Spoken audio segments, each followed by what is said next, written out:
오늘부터 새벽 예배 말씀 창세기 3장입니다. 3장 1절에서 3절 보도록 하겠습니다. 그런데 뱀은 여호와 하나님이 지으신 들짐승 중에 가장 간교하니라. 뱀이 여자에게 물어 이르되 하나님이 참으로 너희에게 동산 모든 나무의 열매를 먹지 말라 하시더냐? 여자가 뱀에게 말하되 동산 나무의 열매를 우리가 먹을 수 있으나 동산 중앙에 있는 나무의 열매는 하나님의 말씀에 너희는 먹지도 말고 만지지도 말라 너희가 죽을까 하노라 하셨느니라. 오늘 말씀의 제목은 하나님의 말씀을 가감하지 말라입니다. 오늘 말씀은 우리 성도들이 신앙생활을 하면서 왜 하나님의 말씀을 1.1획도 가감하지 말고 그대로 믿어야 하는지 그 이유를 가르쳐주는 말씀이에요. 하나님께서 천지를 창조하시고 인간에게 에덴 동산을 허락하셨을 때에는 모든 것이 보시기에 심히 좋았다고 하셨습니다. 부족함이 없었고 하나님과의 온전한 교통이 있었어요. 그래서 하나님께서 계획하신 대로, 하나님의 뜻대로, 하나님께서 세우신 질서대로 잘 운영되고 있었습니다. 그런데 이 3장에 이르러서 인간은 사탄의 교묘한 미혹에 빠져버렸고요. 하나님의 말씀을 가감하다가 결국 범죄하게 되었습니다. 첫 번째 아담은 시험에 져서 온 인류를 죽음과 고통의 길로 밀어 넣었어요. 그런데 감사하게도 두 번째 아담인 예수님께서 오셔서 첫 번째 아담은 마귀의 시험에 넘어갔지만 예수님은 그 마귀 시험을 다 이기시고 십자가에서 죽으심으로 우리를 다시 생명의 길로 인도하셨습니다. 오늘 말씀을 통해서 우리가 어떻게 미혹에 빠지게 되는지 이 영적 실상을 깊이 깨닫는 시간이 되었으면 합니다. 1절 그런데 뱀은 여호와 하나님이 지으신 들짐승 중에 가장 간교하니라. 뱀이 여자에게 물어 이르되 하나님이 참으로 너희에게 동산 모든 나무의 열매를 먹지 말라 하시더냐?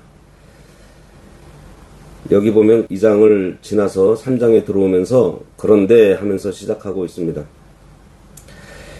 하나님께서 가정을 세워주시고 그 질서 안에서 서로 신뢰하면서 잘 살고 있었는데 이런 말이에요. 어느 날 뱀이 하와를 미혹했다. 지금 그 얘기를 하고 있는 것입니다. 여기 보면 들짐승 중에 뱀이 가장 간교하다고 기록하고 있습니다. 우리는 여기서 분명히 알아야 할 것이 있어요. 하나님께서 원래 뱀을 지으실 때 간교하게 지으셨을까요? 아니에요. 디모데전서 4장 4절에 보면 하나님께서 지으신 모든 것이 선함에 감사함으로 받으면 버릴 것이 없다 이렇게 되어 있습니다. 우리가 앞에서 본 창세기 1장 31절에서도 하나님이 지으신 그 모든 것을 보시니 보시기에 심히 좋았더라 이렇게 말씀하고 있어요. 하나님은 뱀을 악하게 지으신 적이 없어요. 본래 뱀은 지혜롭게 지어졌습니다. 그런데 그 좋은 지혜가 사탄에게 이용당해서 간교함이 된 거예요. 세상에서도 지혜롭고 똑똑한 사람이 사탄의 꾀에 빠지면 정말 간교하고 무서운 사람이 됩니다. 간교한 마귀는 이처럼 뱀을 이용했고 오늘날에도 사람을 이용하며 때로는 피부치같이 가장 가까운 자들을 도구 삼아서 성도를 하나님과 생명의 말씀에서 떠나게 만듭니다.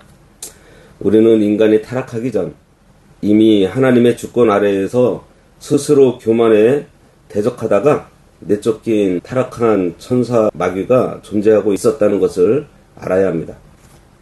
이 부분에 대해서는 다음에 기회가 되면 한 번 더 말씀드릴게요. 마귀가 가장 가까운 사람을 통해서 우리를 충동하게 될 때 사람을 상대해서 혈기를 부려서는 안 됩니다. 혈기를 부리는 그 자체가 마귀에게 미혹당하는 거예요. 마귀는 사람 뒤에 숨어서 역사합니다. 우리는 오직 주권자이신 하나님의 말씀만 굳게 붙잡고 우리를 구원하신 예수 그리스도의 대속의 은혜 뒤에 숨어서 마귀의 모든 괴계를 대적할 수 있어야 돼요. 여기 보세요. 마귀가 여자에게 찾아와서 첫 마디가 뭐예요? 하나님이 참으로 너희에게 동산 모든 나무의 열매를 먹지 말라 하시더냐? 교묘하죠? 여기 하나님이 참으로라는 이 말 속에는요, 아주 교묘한 독이 들어있습니다.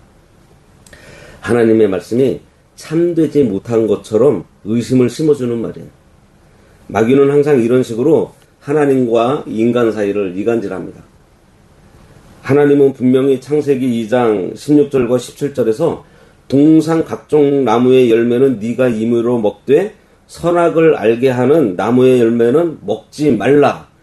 네가 먹는 날에는 반드시 죽으리라 하고 명확하게 말씀해 주셨어요. 그런데 여기 마귀는 뭐라 그래요? 모든 나무의 열매를 먹지 말라 그랬냐? 이렇게 물어보고 있는 거예요. 풍성하게 다 주시고 오직 하나만 금하셨습니다. 하나님께서는. 그런데 마귀는 앞뒤를 뚝 떼어내버리고 오직 먹지 말라 하신 부분만 가지고 와서 불평 섞인 말투로 격동을 시킵니다. 오늘날 우리 사회가 그런 것 같지 않아요? 사람들 비방하는 거 보면은 앞뒤 맥락 딱 끊고 그 사람이 요 부분 한 거 가지고만 얘기를 합니다. 심지어 영상도 그렇게 만들어버려요. 이게 뭐가 하는 짓이에요? 마귀가 하는 짓이에요, 마귀가. 그런데 희한하게도 그 괴계에 사람들이 속아 넘어간다는 겁니다. 이게 왜 속는지 오늘 그걸 말씀해주고 있어요. 하나님이 마치 모든 것을 금지해서 인간을 괴롭게 하는 지독한 하나님인 것처럼 지금 왜곡하고 있는 거예요. 오늘날 이단들의 수법도 똑같아요. 아니 이단뿐만이 아니라 사람들이 그러고 살고 있어요. 누군가와 대화를 하다가 자기가 듣고 싶은 말만 듣고서 그것만 얘기합니다. 앞뒤 맥락은 다 잊어버려요. 성경 전체를 보지 못하게 만들고 한 구절 한 부분만 떼어내어서 사람의 생각을 흔들고 의심을 심어 넣습니다. 이게 이단들이 하는 일이에요. 이때 하와가 방심부주의하다가 걸려들었습니다. 그러한 마귀의 미혹에 넘어가는 것은요, 방심부주의하기 때문에요. 하와에게는 뱀이 사탄의 이용물이 된 것을 분별할 지혜가 본래 있었을까요? 없었을까요? 있었어요. 충분히 있었습니다. 그런데도 한가하게 마귀의 종인 뱀과 대화를 섞고 토론을 하다가 미혹을 받은 거예요. 성도는 신앙과 진리 문제에 있어서 마귀의 종로로 타는 자들과 절대로 대화를 섞거나 타협해서는 안 됩니다. 단호하게 배격해야 돼요. 2절과 3절 여자가 뱀에게 말하되 동산나무의 열매를 우리가 먹을 수 있으나 동산 중앙에 있는 나무의 열매는 하나님의 말씀에 너희는 먹지도 말고 만지지도 말라. 너희가 죽을까 하노라. 하와의 답변을 가만히 보세요. 하나님의 본래 말씀을 자기 멋대로 변형시키고 가감하고 있습니다. 하나님은 분명히 임의로 먹으라고 하시면서 풍성한 은혜를 주셨습니다. 하와는 우리가 먹을 수 있으나 이렇게 하나님의 은혜를 깎아내리고 약화시켜버려요. 이미 마음속에 감사함이 사라졌습니다. 말씀에 대한 확신이 흔들리고 있었던 거예요. 그뿐이에요. 선악과를 가리켜서 하나님은 선악을 알게 하는 나무라고 명확한 법을 세우셨어요. 그런데 하와는 뭐라 그래요? 동산 중앙에 있는 나무라고 흐리멍텅하게 고쳐서 말합니다. 그리고 하나님은 그것을 먹으면 반드시 죽으리라 이렇게 말씀하셨는데 하와는 은근슬쩍 만지지도 말라는 자기 생각을 더하더니 결론에 가서는 뭐라 그래요? 너희가 죽을까 하노라. 여기 뭐예요? 반드시 죽는다는 것은 죽는다는 얘기인데 죽을까 하노라는 죽을 수도 있고 살 수도 있다. 이런 얘기 아니겠어요? 이렇게 말씀을 가하고 감해버립니다. 죽을지도 모르고 안 죽을지도 모른다는 식으로 하나님의 절대적인 진리의 말씀을 완전히 변질시켜버렸어요. 하와가 왜 이렇게 되었을까요? 에덴 동산의 평안함과 좋은 것에만 눈이 멀어서 영적으로 방심하고 부주의했기 때문입니다. 하나님의 말씀을 자기 생명으로 삼지 않고 하나님과 깊이 동행하는 신앙생활을 하지 않았기 때문에 남편 아담을 통해서 들었던 그 말씀이 심령 속에 견고하게 서지 못한 거예요. 그저 바람 앞에 등불처럼 흔들려 버린 것입니다. 성도가 물질이 풍성하고 삶이 평안할 때 방심부주의하면 반드시 말씀을 떠나게 됩니다. 그래서 마귀의 표적이 돼요. 오히려 환난과 궁핍이 도리어 우리의 믿음을 지키게 만드는 은혜와 복이 되는 경우가 많이 있습니다. 하와가 말씀의 절대성을 잃어버리고 영적 위기감이 사라지니 마귀는 그것을 정확하게 알고 그 틈을 찾아 들어가서 우리 인간을 완전히 파멸시켜버렸던 거예요. 만일 하와가 전심전력을 다해서 하나님과 교통하며 말씀에 창념하며 살았더라면 뱀이 감히 들어오지도 못했을 것이고 들어왔어도 단번에 물리쳤을 것입니다. 시험은 내가 나 자신을 방치해 두기 때문에 찾아오는 거예요. 아가서 4장 12절에 보면 내 누이 내 신부는 잠근 동산이요 덮은 우물이요 봉한 세미로구나 이렇게 말씀하고 있어요. 성도는 이 말씀처럼 내 심령을 세상의 잘못된 사상이나 마귀의 계계가 들어오지 못하도록 말씀의 자물쇠로 굳게 잠그고 있어야 합니다. 하나님의 말씀은 인간의 생각으로 토론하거나 가부간에 타협할 대상이 아니에요. 신명기 4장 2절과 요한계시록 22장 18절 19절에서 하나님의 말씀을 더하거나 빼는 자에게는 재앙을 더하시고 생명나무에서 제하여 버리겠다고 엄하게 경고하고 있습니다. 성도의 신앙생활은 하나님의 말씀을 가감없이 그대로 믿고 순종하느냐에 모든 사활이 걸려 있다고 해도 더할 말이 없습니다. 내 마음에 맞으면 받아들이고 내 형편에 어려우면 슬그머니 말씀을 가감하는 변질된 신앙은 반드시 마귀에게 속아 멸망당하게 되어 있습니다.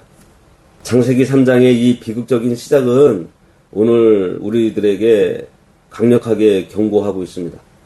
하나님의 말씀을 내 기분과 내 생각과 내 계산에 따라서 죽을까 하노라 하며 가볍게 여기는 방심을 철저하게 깨뜨려 버려야 합니다. 우리는 에덴의 축복을 잃어버린 하와의 길을 갈 것이 아니라 기록되었으되 하시며 오직 말씀 그대로 마귀를 물리치신 예수 그리스도의 좁은 길을 따라가야 합니다. 오직 가감없는 하나님의 말씀만을 생명으로 삼고 날마다 깨어서 기도함으로 사탄의 모든 미혹을 이겨내는 정직하고 단단한 성도의 삶을 살아야 하겠습니다. 기도하겠습니다. 하나님 아버지, 아담과 하와가 영적으로 방심하여 하나님의 말씀을 변질시키고 가감하다가 마귀의 유혹에 멸망당한 사건을 보며 두렵고 떨림으로 저희들의 자신을 돌아봅니다. 이 시간 저희들의 부주의함과 교만함을 용서하여 주시고 세상의 안일함에 취해서 영적인 잠에 빠지지 않게 하시며 사탄의 교묘한 왜곡 앞에서도 반드시 죽으리라 하신 하나님의 말씀을 생명처럼 견고하게 붙들게 하심으로 하나님의 말씀을 가감하지 않고 말씀 그대로 믿고 철저하게 순종하여 날마다 모든 시험을 이기고 승리하게 하여 주시옵소서. 예수님의 이름으로 기도드리옵나이다. 아멘.